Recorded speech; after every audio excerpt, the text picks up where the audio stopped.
Welcome to the podcast of MotorWeek, television's original automotive magazine. MotorWeek is made possible by Auto Value and Bumper to Bumper and TireRack.com. Here's your MotorWeek podcast host, John Davis. Thank you, Alec Webb, and welcome everyone to MotorWeek podcast number 309. And joining John Davis today in Studio C at MotorWeek World Headquarters is FYI reporter Stephanie Hart. Hi. Making a very special appearance, digital producer Jessica Ray. Hello. And two-wheeling reporter and all-around good guy, Brian Robinson. Happy to be here, John. And we're happy to have everyone out there with us. We've got something very special today, as you may have heard me just say. Stephanie Hart is with us. She is our FYI reporter and producer. And we're going to talk about some of the stories that Stephanie has done for the fall season of season 43 of MotorWeek. But we do have a couple of cars we're going to talk about as well. We're going to talk about the really outrageous 2023 Audi RS6 Avant. And then later in the show, we're going to come back around and look at the other end of the people-carrying machine area, the 2024 Hyundai Kona. But Stephanie, let's start with you. You have been one busy lady this fall. Yeah, pretty busy. A lot of exciting stories for the fall season. So to commemorate Tucker 48, the 75th anniversary celebration, I had the honor of being a passenger in Tucker number 44. And that's significant because they only made, I think, 49 vehicles, right? Mm-hmm. Right. Mm-hmm. And that was that led off our new season. That was on show 1 in early September.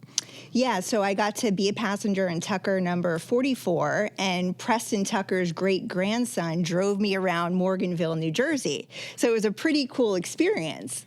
Now, this car was advertised as the first modern car in post-World War II. And like you said, there weren't many produced. So this was a really cool honor. In 1948, Tuckers were lower, faster, safer than any other car Much out safer. there. Mm-hmm. I mean, they had certain advances like they had safety glass. They had that center headlight that turned when you were around corners. So they were way ahead of their time. Mm-hmm. And what did you think about the legacy? Because this was kind of your first exposure to the Tucker torpedo, as it was known. Yeah, I've seen a bunch of different Tuckers at different museums across the country, and I was always fascinated by them. So when this opportunity came up, I was really excited about it. This was your first time you'd been actually driven around in one? Yes. Okay. Mm-hmm. Yes. Well, what did you think of the driving experience? Well, it didn't drive that great. We're spoiled here. We get to drive in a lot of brand new, It was nice a long time cars. ago. Yes, but it was such a legacy historic vehicle. And what I really liked about it was that you just felt the history when you were in the car. It was really, really amazing. So I really liked that. What can you tell us, though, about the family? I see, and the segment was really interesting to me because this is not just talking about a piece of history. The family has plans for the future. Yeah, that's right. They want Preston Tucker's legacy to live on. And right now, Rob Ida, who restored Tucker number 44, he did an amazing job with that restoration. It was a full-on restoration, and that vehicle competed at the 2018 Pebble Beach Concours d'Elegance, winning second place. Wow. Yes. So I have no doubt that he's going to do an amazing job with this next project, the Carioca. So that's going to be Preston Tucker's dream of a Tucker sports car, which is really exciting. It's amazing. Some concepts, some cars, they just go on forever. I think one of the coolest parts about what they're doing right now, Tucker's grandsons, the fact that they can take some of the old blueprints and remanufacture stuff. I mean, the fact that it's survived that long so that they can keep these cars alive and keep restoring them. I think that's really awesome. I think that's so cool. I can't get off the topic of Tucker without, obviously they weren't as popular as they had hoped back then, and they had a lot of basically adversaries. It's often said that, Detroit basically tried to run them out of business and was successful at doing that. But those cars that remain today, they are worth a pretty penny, aren't they? Oh, yeah. So Tucker 44 is worth $3 million now. Uh-huh. I don't remember what the original retail price was, but it was very quite minuscule compared to that. But who knew? Okay, when you are hearing this podcast, Stephanie's next segment will have just aired, and that's the Goodwood Festival of Speed, which, as you described in your copy, it's basically, this is like paradise for car freaks. Tell us what Goodwood is, where it is, and what makes it so special. So the Goodwood Festival of Speed is in West Sussex, England, and it's motorsports' ultimate summer garden party celebrating the world's most glamorous, exotic, and historic cars. So it's kind of like Wimbledon for car nuts. Yeah, you could say that. Right. So Bentley Motors invited me to the Goodwood Festival of Speed. You had to go in style, didn't you? I did. And what an unforgettable experience. I think my adrenaline was at an all-time high the whole time I was there. And I went on July 14th. So it's just an amazing experience, and 60,000 people a day attend Goodwood. This year it was over 3 days. Unfortunately, because of bad weather, one of the days was canceled. But that's England. It is, yeah. And even during my supercar run, it was raining and slippery and soggy overall. I was a passenger in the Goodwood supercar hill climb. So it was amazing. And that's what they're known for, is this hill climb track. Exactly. It's the iconic hill climb track. And so you can experience all of these powerful exotic cars at speed heading up the hill. So at times we hit 125 miles per hour trying to make good time up the hill. And did you? We did. We made great time. And it was really, really cool. I was a little bit nervous. I was going to say, tell me about how you felt, because, when you're not in control, when someone else is driving and you're at speed on strange roads, especially on curved uphill, tracks. Go ahead. It was really the fear of the unknown, because I have never done anything like this before, and I was a little nervous. But, behind the wheel was an amazing driver, Andy Marson, functional manager, vehicle dynamics for Bentley Motors. So he had obviously tons of experience. So I felt safe. And the car is so powerful, and I just felt, overall comfortable. What car was it? It was the Bentley Batour. Okay. So there were one of two prototypes there at Goodwood, and I was in one of them. Describe to us what that car is. It has a W12 engine, and Bentley is saying goodbye to the W12 engines. It's like the farewell to Exactly. So it was a celebration and a goodbye to the W12 engine. I don't know if where the world is fully prepared for an all-electric Bentley, but I guess it's coming one way or the other. Hybrid Bentley. Yeah, W12 with an electric motor. That sounds like a cool way to go to me.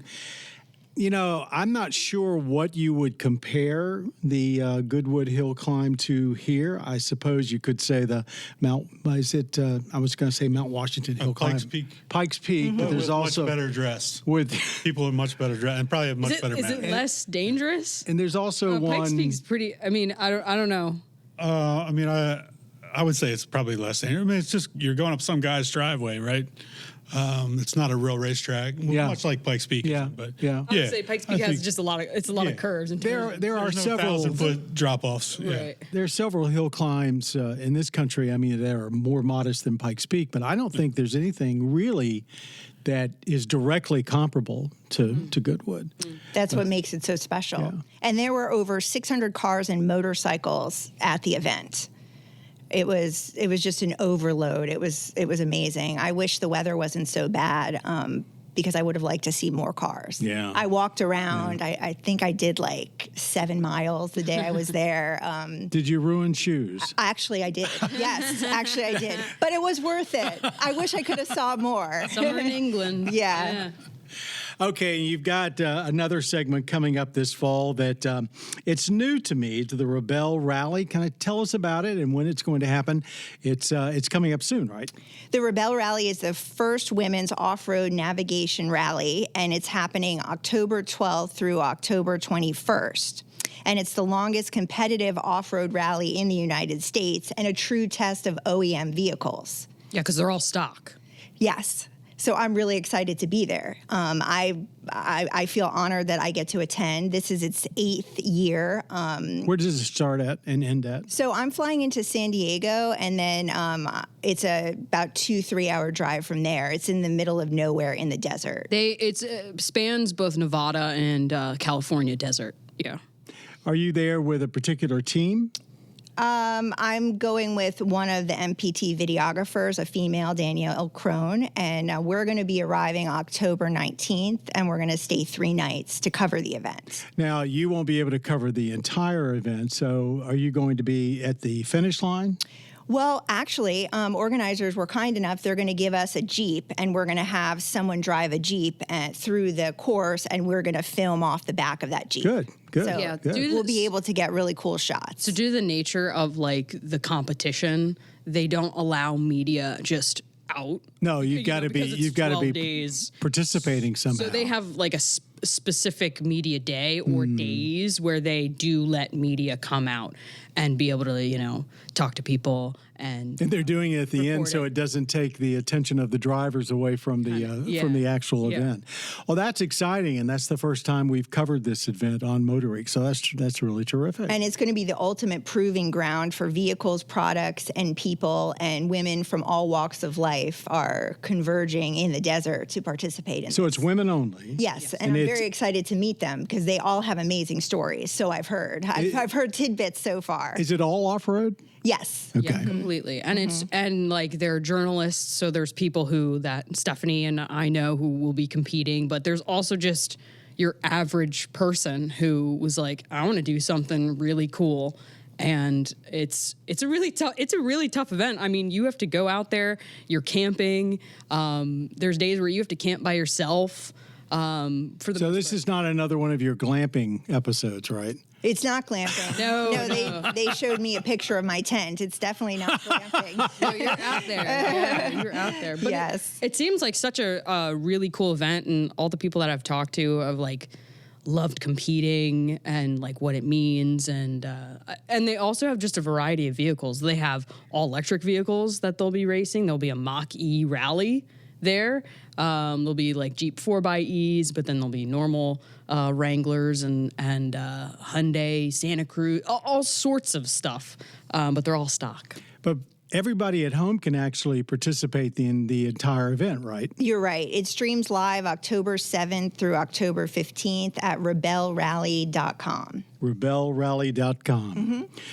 That sounds like it's going to be another terrific FYI segment. Thank you. Thank you. All right, well, don't go anywhere. We're going to move on to, gosh, if I was going to go rallying on the street, maybe this next vehicle would be an awfully good candidate to do that. There are a few cars that come into Motor Week because we are a bit jaded because we see so many interesting vehicles. But this one just captured everybody's, not just imagination, but spirit. And that's the 2023 Audi RS Avant. Brian Robinson, why don't you tell us why, what it is, what made it so special, and you can leave the price tag till the end. All right. Well, it's not quite a unicorn, but high horsepower wagons are pretty rare these days. There's a kind of an inside joke with automotive journalists. If you were to allow them to design a car, it would be a brown wagon, manual trans, and diesel engine, right? Because we all love wagons, we all love diesels. But anyway, getting aside from that, Audi RS6 Avant is wagon only. It's the only RS6 that you can buy here in the U.S. Which is amazing. Yes, and they brought it back in 21. This is the first time we got our hands on one. 591 horsepower, 590 pound-feet of torque. It's hard to really picture, but if you picture like an almost cartoonish long wagon just slammed to the ground, all black, carbon fiber, big exhaust tips, sounds mean. I don't know if there's any Porsche suspension stuff in there or not, but it handled amazing. It sounds amazing. Probably the sweetest little V8 on the planet. 4-liter twin turbo, which you can get on a lot of the RS cars. I'm not sure how many of them they're actually selling, but if I had the money, I would definitely be buying one. All right, so how much? $123,995 starting. Yeah, And that wasn't what ours MSRP. No, it was substantially more than that. But if you're looking, for folks out there that are saying, all these EVs, they're so fast and they beat all the internal combustion engine car. What's the 0 to 60 on this puppy? 3.3 was the best time that I got. Not bad. Yeah, it's such a weird. It looks so classy, but yet so mean. And then when you get in it, it sounds like the most redneck Camaro you could ever have, right? It's just so loud and just sounds so awesome. That car is just so much of everything. That's awesome. That's worth pausing just a second. I'm sorry, but that is the one thing that car enthusiasts are going to miss in this transformation to electrified vehicles is the sounds. And if you dank them artificially, that just doesn't cut it, Stellantis folks listening. It's like, there's just something about all that mechanical wizardry working together and coming out the right way and sounding so great. What was so fun about the RS6 too is that I was driving it one day and I was on some of the back roads around the station, and I passed by a BMW wagon, like a little bit of an older BMW. That obviously this guy gave me a wave because, come on, there's some like solidarity in the wagon, the European wagon community. But like, it's such a cool car. Like, I wish it wasn't so expensive, but man, like, I don't know. Yeah, I think, John, you said it, like, I think I agree that if I had the money right now to buy one, I would buy one and save it forever. It's one of those cars that if you got lucky a few years from now, when you basically start perusing the classic car, or vintage muscle car want ads, if you stumble across this puppy and it's 5 figures instead of 6, I'd seriously think about laying some money down for it. It's a really cool machine. An awesome car. Yeah, back before the world got crazy with SUVs, performance wagons. Granted, most of our SUVs are just jacked up wagons, but it handles so much differently being that low to the ground. Low to the ground versus SUVs, and just that long roof, putting all that weight on everything. It weighs 5,000 pounds, which you wouldn't think any vehicle that weighed that much could handle great. But it was fantastic. And, we really didn't spend any time talking about it here, but we should. What you get is not only an amazing performer, but you get a fabulously comfortable vehicle with one of the best interiors that's ever been put in an automobile. For sure. It was nothing but class inside. They did have some sporty, like red trim elements that, everyone thinks is equal sporty, but still full of class for sure. Mm-hmm. We've got one other car we're going to cover today, the 2024 Hyundai Kona, but we'll come back to that a little bit later on the show. I want to stop just for a second before we get to our lightning round and say thank you again to our sponsors, our advertisers on MotorWeek, Auto Value and Bumper to Bumper, and the folks out at TireRack.com. Thank you very much for being such terrific supporters of MotorWeek and everything that we do here. As to our lightning round, by the time you hear this podcast, it is very possible that the current strike going on in Detroit for the United Auto Workers against the 3 domestics, General Motors, Ford, and Stellantis, either might be over or coming to an end. So in a way, this question, we don't want to make this question too irrelevant. So here we go. On September 15th, the UAW simultaneously struck assembly plants at each of Detroit's 3 automakers, GM, Ford, and Stellantis. Since the strike has now expanded to 38 GM and Stellantis distribution plants, with Ford avoiding more of the impact due to improved contract negotiations, what impact could this have on buying American cars for the rest of this year, even if it is solved before you hear this podcast? This has been going on now for a couple of weeks, but by the time you hear this, it'll be almost a month. Yeah. Go ahead. So what's the impact? Already supply is low. So this is just going to hurt that even more likely. And prices are likely going to probably go up. Prices went down slightly in the summer, but now with this, you never know. Prices could go back up. Especially for popular models. Yeah, it's definitely not the news car shoppers want to hear. Well, like a specific, it's one plant for each of the automaker. Explain why they're doing that. Well, it's targeted, right? They want to they're hitting like, an important plant, like for Ford specifically, it's their Bronco and their Ranger plant. So that's a huge deal because Those are hugely profitable vehicles. Especially too because they have just debuted a new Ranger and they're just producing a new model year Ranger. So that's pretty huge. And so, and like John said, that now they've sort of started going after the distribution plants. So they're sort of doing this in phases. It's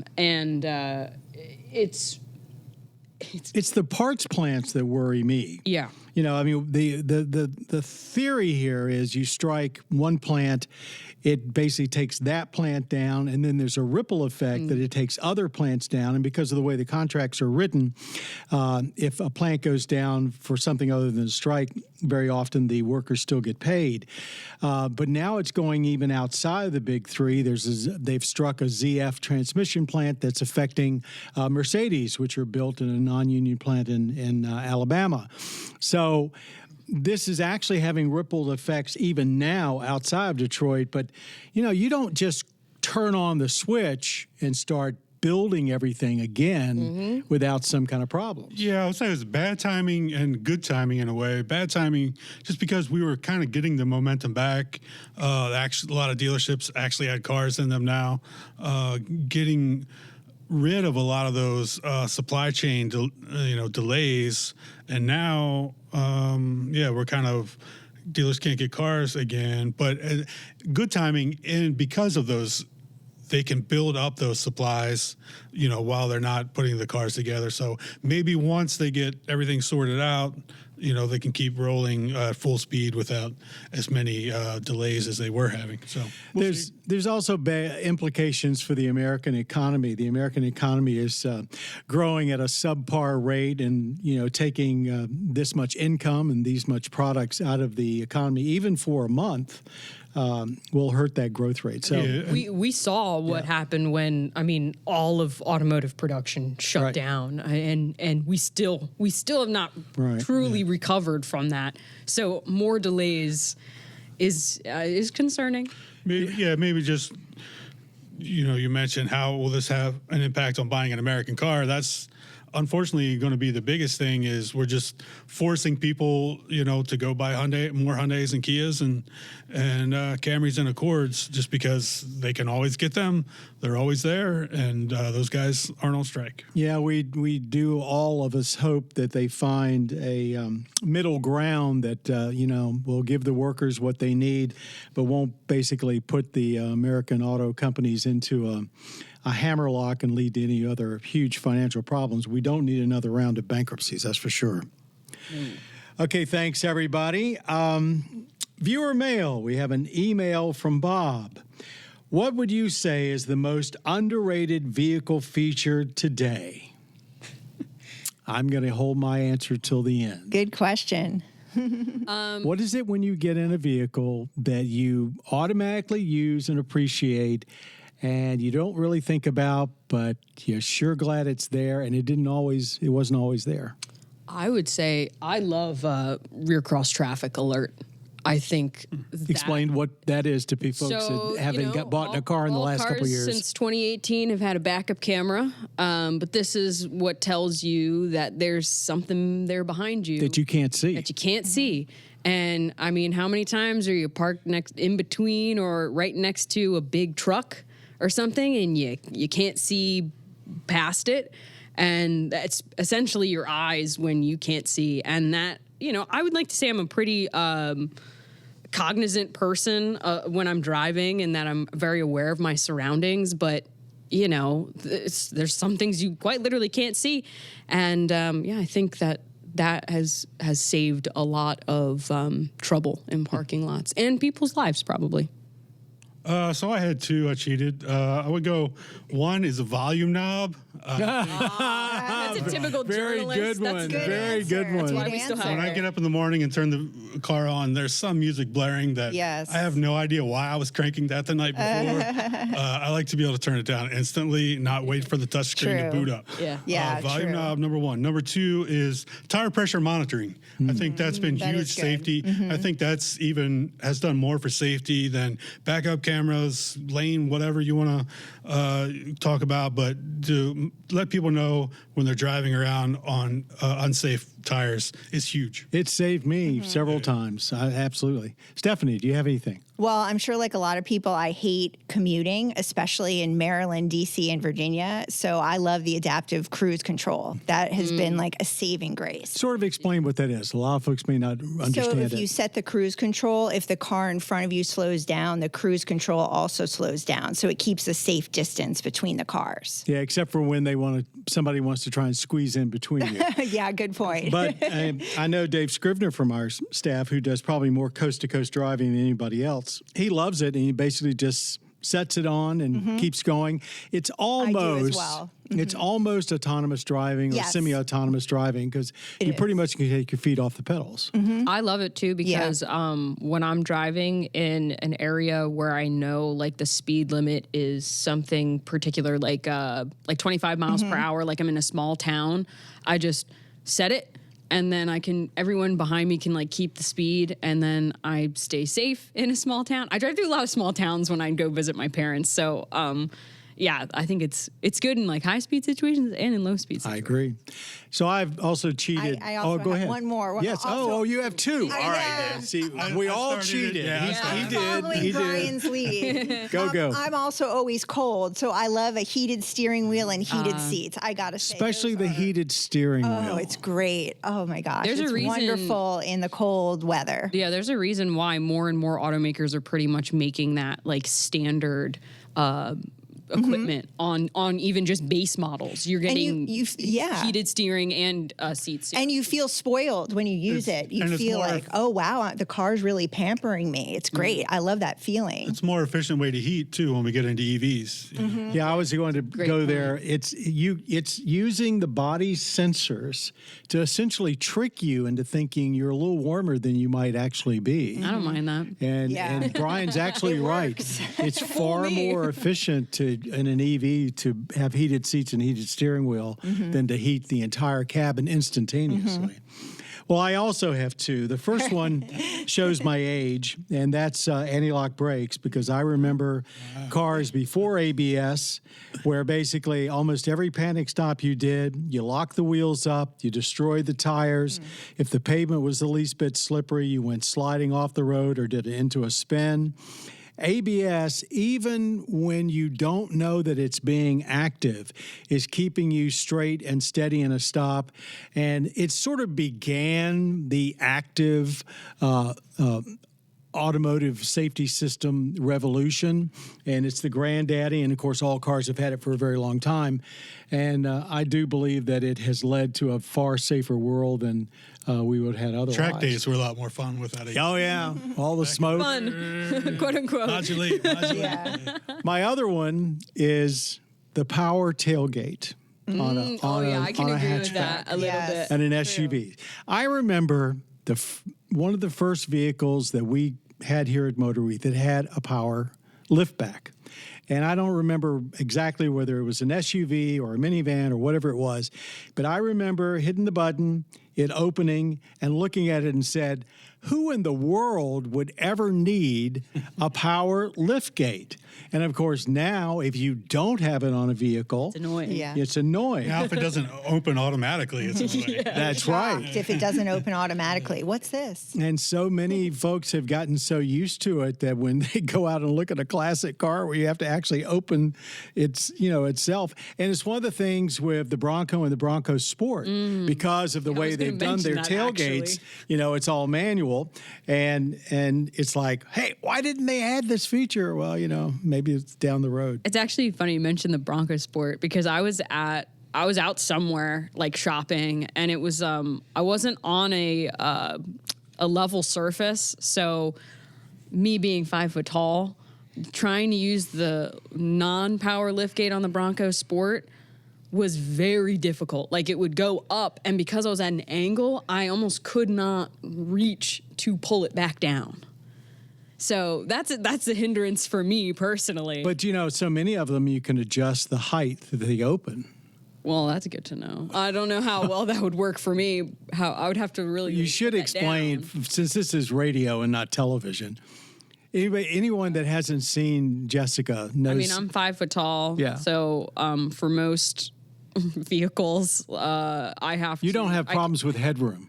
I don't have problems with headroom. Yeah. So I do love a power tailgate for that reason, Right. because it's normally not a problem. I do want to make it clear that I can, for the most part, reach most hatchbacks. But on these cases where I'm on like not a level surface and I'm like downhill or something, I'm sorry, gravity, or not gravity, but physics is beyond me. And that actually brings up another point. Not every manufacturer puts the power tailgate button on their key fob. Or we've still place on the hatchback as well. Like, some of them have it inside. I like when it's inside. Sure, it's inside. And some of them have it on the top. And most do it on the top simply because it's probably easier for wiring and so forth. And it's important, since we are on radio, we're talking about SUV lift gates, not tailgates on pickup trucks. Right. All right. Right. Well, which are also power operated. Yes, they are. Yeah, much they less needed, though. Yeah, I agree. Well, it depends on how young you are. All right. Okay. We have come to the point where it's time to talk about our last new vehicle that's come our ways. Before we do that, once again, thanks to folks at Auto Value and Bumper to Bumper and TireRack.com for all of your sponsorship. The 2024 Hyundai Kona. Okay, Jessica, it's about a world away from the RS Avant. Tell us about the Kona, what size it is, where it fits in the market, and what you think about it. So the Kona is pretty far away from the RS6 Avant. It is technically, in Hyundai's lineup, it's not entry, but it is an entry-level subcompact SUV. I mean, it's priced mid-20s. Mid-20s, but then they still have the Venue, which undercuts it and is still, can't forget about the Venue. Yeah, I'm trying to think. What's below Kona? Yeah, Kona came in 2018, so this will be its second generation, and the Venue came in 2019. Yeah, I drove the Venue in Key West when it first came out. Yeah. I remember that. The Venue's been out for a couple years, too, but the Kona is such a really interesting product, and it's in a very saturated segment.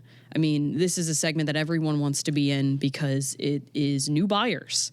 But it's a hard segment to be in that same time.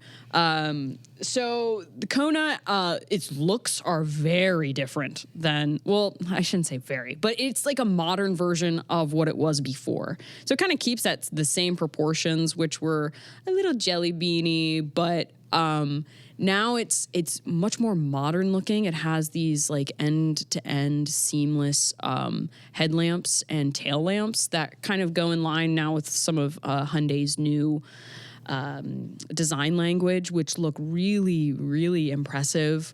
It's still nice, like a cute little quirky car, but I would say it's just more handsome.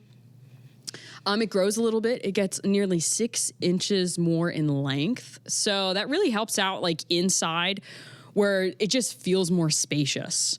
Now, I know I might not be the best person to gauge on like how much space there is in a car, but even like I had a passenger or a drive partner who he was also on the preview. On the drive, because I drove it, that he was probably like 6 foot tall, and he was like, whoa, there's just a lot of room for my legs, a lot of room for my stuff. They kind of were really smart about how they designed like where the center console area is. It's just very open. Now, powertrains are all carryover. You have a 2-liter naturally aspirated 4-cylinder engine. It's got 147 horsepower. But you also have the 1.6-liter Turbo 4. It's got 190 horsepower and 195 pound-feet of torque. Now, the 1.6-liter gets a new 8-speed automatic transmission, so it replaces the 7-speed DCT, which is dual clutch. And so Hyundai it was interesting, their logic behind it, too, because the 8-speed isn't actually more efficient than the 7-speed, but it is a much better driving experience. Yeah, that DCT was a little clunky at times. Right. Now, the good news is that you can get it in front-wheel drive or all-wheel drive. I think all-wheel drive is like a $1,500 option or upgrade. And that's unusual for some of these small so-called little urban SUVs. A lot of them are just front-wheel drive. True, yeah. I mean, look at what GM is doing in this same sort of price area with the Trax and the Invista, the Chevy Trax and the Buick Invista. Those are front-wheel drive only. So, I mean, with a $1,500 premium for all-wheel drive, if that's something you need, that's very handy. I liked it a lot. This really is the epitome of the small hatchback turned into an SUV. Pretty much. Yeah. It looked really good when it came out. I think it looks even better now. They made it 6 inches longer, which I think is a good thing, just to separate it from that venue, because they were very similar in size. But I say that there'll be a new venue out next year that's 6 inches longer too. So we'll see. Well, and two, they also they made more space in the rear seats. Like they slimmed down the front passenger and the front driver's seat so that there's more room for rear passengers. Just seems like they really honed it in for a really nice price point, and I really liked it. I mean, I only drove the 1.6 liter. They did not have the 2 liters for us to drive, but I thought it was a really much improved was the transmission, which you do get a CVT with the base model, which I think it was not a CVT before. It might have been a 6-speed, but automatic. Can't remember. But no, I thought it was a really nice vehicle. I will say that I really had to push down on the throttle for it to go, which honestly I don't mind for this. For who would be buying this car. It's not a car. It's got 190 horsepower in it, but it's fast when you need it to be, but it's not going to be like some of the Kias and the Hyundais that I've driven, when you're in sport mode and that engine is going. You wouldn't be afraid to let your neighbor borrow it, right? Exactly. That's a great way to put it, Ryan. And the cool news, so I think, John, you mentioned starting prices around $24,000, which I think is excellent. And also by the end of the year, we will see a Kona EV as well, which I drove a prototype for 15 minutes, so I don't really have a good first impression of it. But it's 200 horsepower. They've got 2 different battery packs. Did they give you a hint on range? So yeah, about 200 for the base battery pack and about 260 miles for the larger battery pack. But to me, that makes perfect sense for what is essentially a commuter car. Correct. And that's that was, I don't know if you've seen their commercial. They just came out with a new commercial, but they were it's all about commuting. They're the commute is back, I guess, for people who are going back in the office. Yeah. And so that's what this vehicle is about. And I just hope that the EV version is priced right. So I'm hoping, Me too. Hoping it sticks very close to $35,000 starting. Or less. Ideally less. But we'll know later this year. Thanks very much, and thanks, everyone. That was a terrific rundown that we did today. We want to thank all of you out there for listening to our podcast today. And if you're wondering what time MotorWeek can be seen on your local public television station, go to our website, motorweek.org, click on the tab Watch MotorWeek, and then enter your zip code for days and times in your area, or hop over to our cable partner, mavtv.com, for their schedule. You can also stream MotorWeek MotorWeek episodes for free on your mobile device or streaming box by downloading the PBS app available at your device's app store or streaming channel library. All of the individual road test and feature segments are also available at youtube.com/MotorWeek. If you have a screen, you can watch MotorWeek. And I have one more comment about the Kona. And this is a tip, folks, of something that we have in the planning stages. We recognize that cars these days are expensive. And when we do a vehicle that is very reasonably priced, like the Kona and some others recently we've done, like the new Crosstrek from Subaru, you know, folks out there are wondering what happened to the affordable car. It exists, and for spring, coming up on this spring on our 43rd season, we're going to be taking some special looks at affordable vehicles and their place in the automotive world. They haven't gone away. They're just a little different now than they used to be. Okay, thanks, Stephanie Hart, Jessica Ray, Brian Robinson. Audio engineer Jillian Cookman has made us sound terrific today. Our podcast creator is Bob Mixter, and of course, our podcast producer is Jessica Ray. I'm John Davis. Thanks to everyone for being a part of MotorWeek. You have been listening to the podcast of MotorWeek, television's original automotive magazine. MotorWeek is made possible by Auto Value and Bumper to Bumper and TireRack.com. For additional information on podcasts, videos, and showtimes, visit our website at motorweek.org. And watch MotorWeek, television's longest-running automotive magazine series each week on your local PBS station.